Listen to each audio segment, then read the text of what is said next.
امینه مبارک زیب صاحب د عمران خان خلاف حکومت له اوټ ورکو خيو غړل یا غلط غړل دا تاسو به کمنټ کې وایي خو تنقید پې نه کوم خو یو صرف وړه غوندې ګیله کومه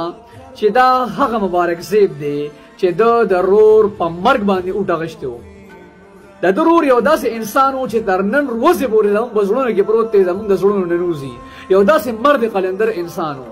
او د خلکو ورسره مینه ځکه وه چې په عمران خان باندې ځان قربان کړو د عمران خان د ویژن دپاره چې کوم دی خپل مرګه پورې جنګېدلی و دله خلک په دې وجه اوټ ورکړه قومي اسمبلی کې شړومبني تقریر کوو مخکې د عمران خان تصویر پروت و په الیکشن کې به پوسټرونه باندې عمران خان تصویر لګېدلی و تر نن ورځې پورې دا دعوې کولې چې عمران خان سره ولاړ چې کله د وفادارۍ وخت راغی نو حکومت له اوټ ورکړه د عمران خان خلاف او د عمران خان په میشن کې راټول له لوی رکاوټ جوړ شو عمران خان ته د یو اوټ په وجه باندې دومره نقصان ورسېده دا سوچ هم نشي کولی تنقید دې بیا هم نه کوم یو ورګوډ غوندې تپوس ته کومه چې تاسو لا خلکو اوټ د خپل رور د تپوس لپاره درکړو چې د خپل رور تپوس پکې آیا تاسو د خپل رور تپوس وکړو تنقید نه کوم ګیله کوم